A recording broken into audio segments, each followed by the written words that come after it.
Hey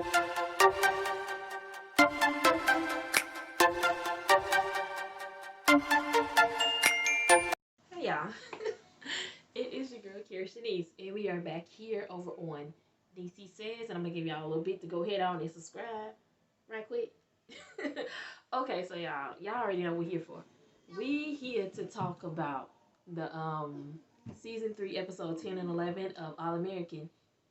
I just actually finished watching episode 11. I watched episode 10 probably a few times yesterday and a few days ago. I didn't even know the episodes that came out, y'all. I'm so behind.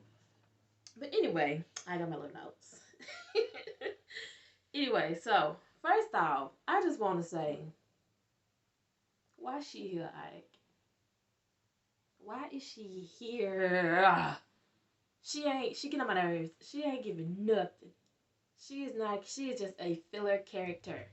And if y'all wondering, the she that I'm referring to, it is Vanessa's character.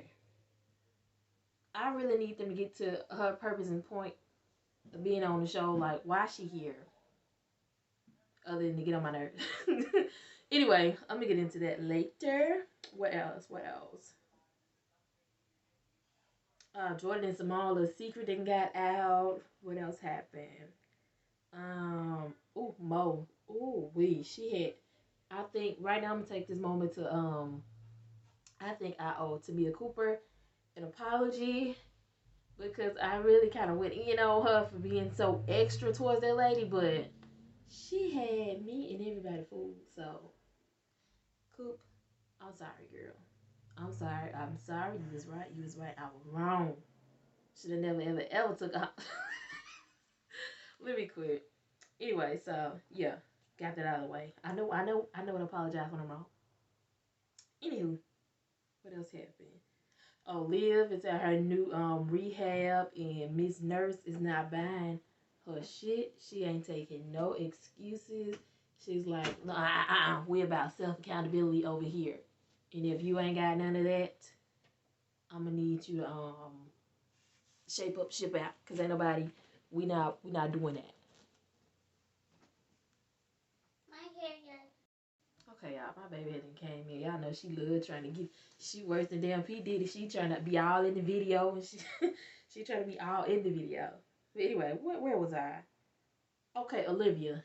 She's at this new rehab center. I guess it must be where a lot of predominantly black folks at. So Miss Nurse, she ain't having it. She's like, you gonna take some accountability over here, cause we ain't trying to hear no sob story. You the reason you got drunk. You the reason you did everything. Stop blaming stuff on everybody else. And at first I thought she was being a bitch. I was like, damn, she is a bitch. And then I was like, wait, she is an addict.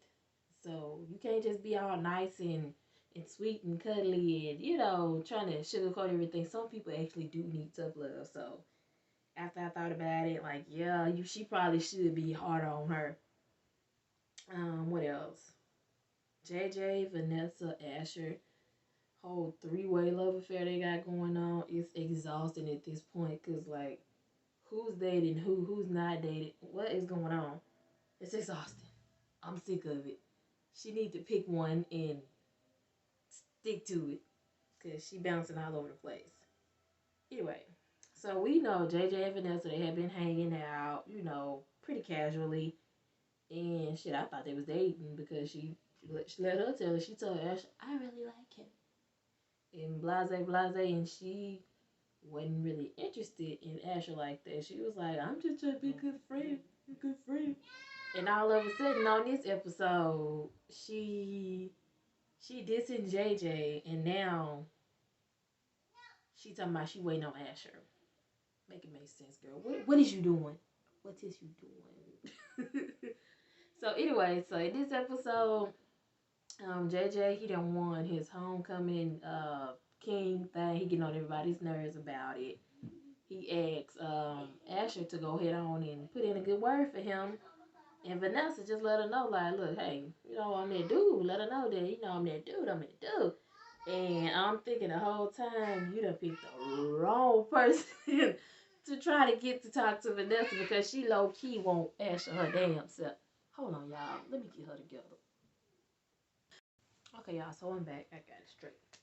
Anyway, so JJ, he didn't ask Asher to go hit on and put in a good word for him, you know, and Vanessa. So Asher, he went and talked to Vanessa, you know, try to be matchmaker with her and JJ. And she flat out told him she really not interested in JJ like that, but instead you been leading him on all this time. Anyway, I ain't gonna talk about that.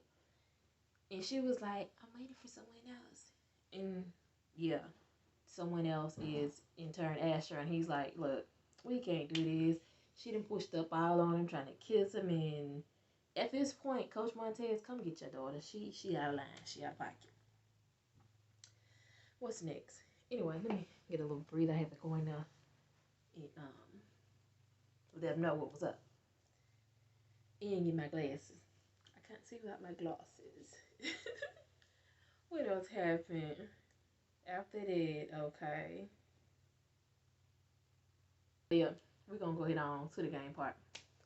And so it's no secret, you know, that the Crenshaw Chargers, this ain't been a season, being that the principal did what he did, and Spencer, he really been doubting himself and kind of like, you know, feeling like he let everybody down. But there was a glimmer of hope.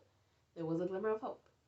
He actually found out in this episode that the guys that they were tutoring to get back on the team actually passed, and they will be able to play in the upcoming homecoming game. So kudos to them for that. What's next?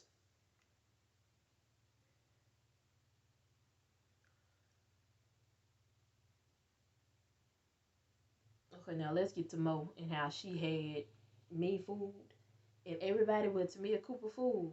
Child, when I tell y'all, she been out here doing all this community groundwork, the work of the Lord.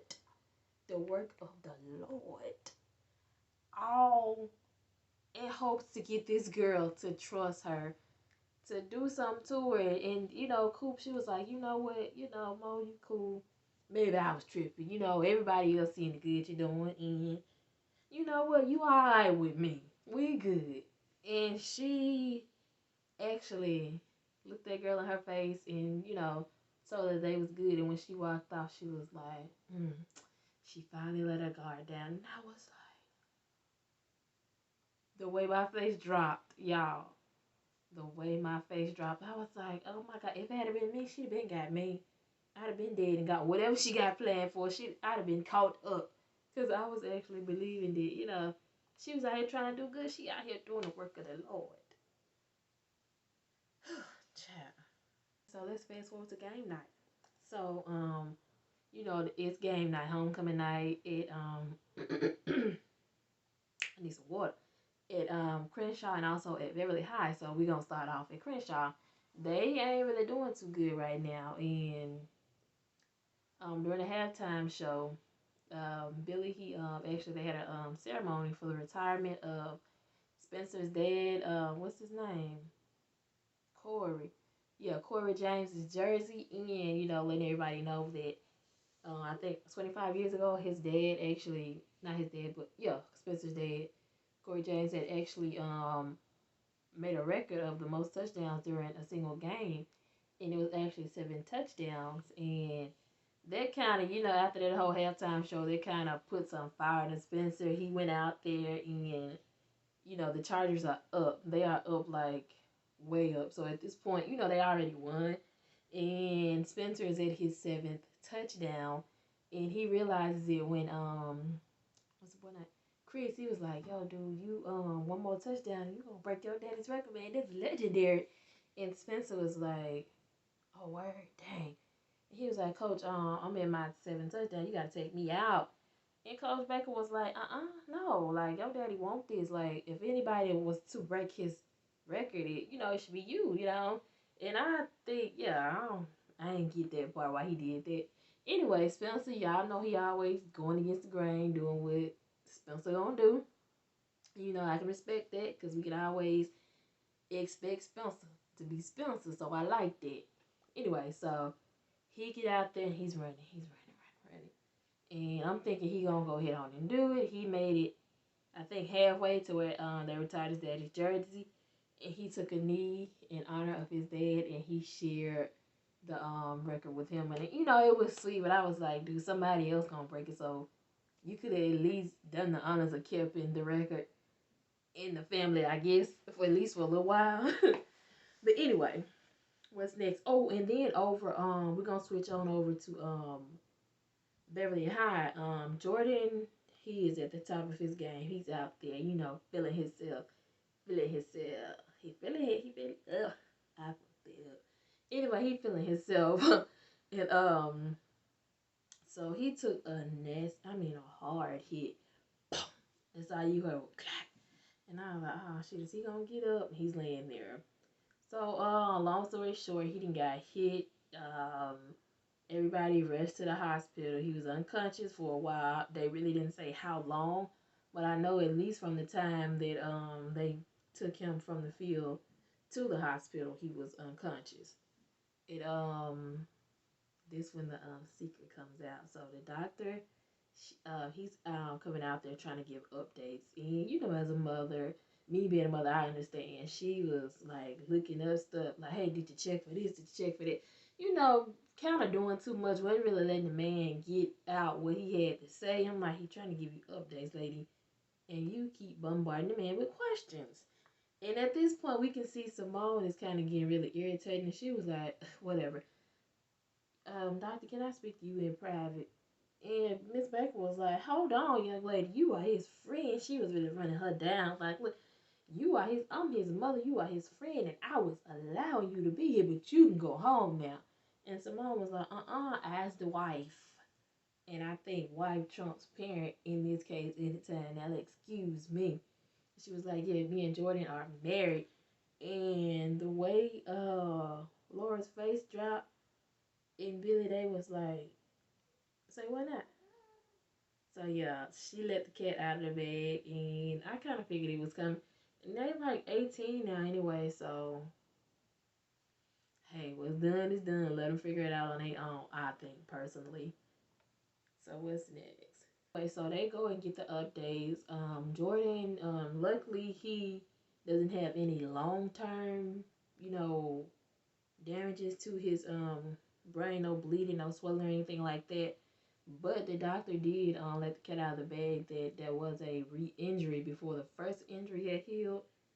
Yeah, the doctor did let it be known that he had an injury before the first injury had healed, and ultimately that he is not able to play football, not indefinitely, but just for the rest of the year. And unfortunately for Jordan, this is terrible news because he is actually in his senior year of high school. So this year was his it year, and that's where episode 10 ended up at, y'all. So let's go on over and let me scroll down to episode 11. So now things are getting interesting.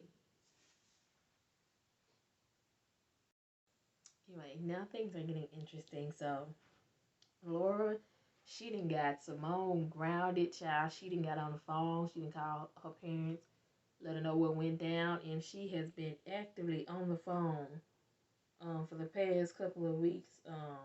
They said it's been a few weeks. For the past, 2 to 3 weeks, trying to get this marriage annulled because they did forge their parents' signatures on the paper, so she might be able to go ahead on and do that. And Jordan, he ain't really talking to nobody right now. He in his feels. What else? Olivia and her new sponsor, they are getting along very well. As we know, in the last episode, we didn't talk about it, but if you watched it, the nurse that was actually one of the, I guess, over the AA meeting, she is actually was a nurse at the hospital that was treating Jordan. And Olivia asked her to be a sponsor, and she reluctantly said she would. And her and Olivia, they're getting along very well. I think they're gonna be a good match because I think she can keep Olivia in line because her mama can't do it. Sorry, but her mama has not been doing it. So what's next, y'all? I'm all over the place. Okay, so yeah, and like I was saying, Jordan, he not really talking to nobody. He's been sitting around, according to Olivia, for the past 2 weeks in these same sweats on the couch playing the game, and she, they trying to get him to come out. He's really just not, not feeling it. I can understand it, when you going through shit like that. So Asher and JJ decided to come over and cheer him up. And, Jordan, he was being a real dick. I mean, saying hurtful things, like some hurtful things. But his girlfriends, they came through. They didn't take offense to it. They was like, whatever. We're going to let that roll on off the bike because I see you going through some things and we're going to get you at this house. So, anyway, if you got friends like that, I need some friends like that because I'm kind of moody. Anyway, what's next, y'all? Oh, Grace and I don't even remember the man name. The principal. They seem to be getting pretty close, y'all. They keep running into each other, and I think he low key flirting with Grace, and I think she low key like it, but she don't want to admit it to herself. Running into each other at the coffee shop, giving each other parental advice. He even showed up to the house with flowers to thank her. And as bad as I want Grace to be with somebody, I don't know. I don't know. Maybe I don't know. Maybe I don't know if I'm for it or against it. They might make a cute little thing. Cute little thing. I ain't say couple. Cute little thing. They might make some cute.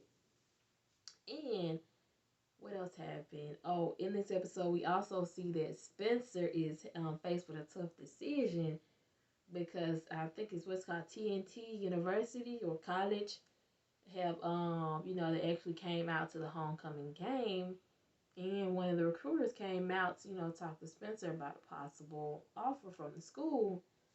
But he was in there telling them about all these perks and this, that, and the third, sounding all good. And y'all know the catch to it. So he was like, yeah, Spencer was like, okay, so I'm the same player I was last year, and I was shit actually better last year than I am this year. And y'all weren't really checking for me like that. And the guy was like, well, you weren't the right fit for us back then. In other words, kind of insinuating that after his, run in with that game with Tyrone and his shooting, that, he had a little more of an edge to him and he wanted to kind of run with a different type of image for Spencer, you know, pretty much telling Spencer to go along with that, thug life image or whatever, to, I guess, I don't know why. Make school look, I don't know. It was stupid. I don't know. I don't watch football in real life and I don't know much about sports, but I love this show. What's next? Okay, and yeah, we got to talk about not my favorite part of the show, but I understand that it was very necessary to, put it in there, and that is the shooting death of the young lady Tamika in the series, and it's not my favorite part, but I do understand that it is necessary to, kind of shine a light on all the evil and sick, twisted stuff that is going on that a lot of people don't really know about, unfortunately, especially when it comes to violence against black women. It kind of gets swept under the rug. So I completely understand how necessary it was for them to actually, put that in the show. And I feel like it was necessary. But anyway, and shout out to Coop. She did an excellent. She gave an excellent speech at the eulogy. I'm not the eulogy. I'm sorry. The flower visual that they had for the young lady, and she was just pretty much saying what I said, just a little bit more eloquently. But shout out to her because she did a good job, at that flower visual. Let's get off there because that's kind of a touchy topic for me. on Billy Baker and how he's been showing out these last couple of episodes. First, in the last episode, he was doing the little thing for Corey James. In this episode, he teaching the team about financial literacy. And out of all this good Billy is doing, I'm starting to think that he has a really dark past because I've been noticing these little subtle references they've been putting in, these episodes in reference to Billy's past, and I think he done some shit and it's gonna come out. I'm waiting on it. I'm waiting on it to come out, but yeah, I hope we get more into that. What you done did, Billy?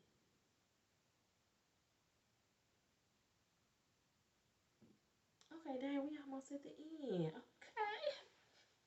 So, to wrap up episode 11, we get to see everything, we got to see Coop and Spencer kind of make up, in light of everything that was going on in this episode. It was kind of deep, kind of heavy with the whole, shooting situation with the young lady Tamika. So, it got everybody all in their feelings, like pretty much life is too short to be out here beefing with some of your good friends over some bad decisions that y'all made actively together. But that doesn't mean that y'all have to, be bitter towards each other. Let bygones be bygones. That don't mean y'all have to be best friends again. Let bygones be bygones. And kind of end things on a good note. And we also got to see Layla and Olivia kind of patch things up and, let bygones be bygones. And I thought that was, sweet. I thought that was sweet of them and I was here for it.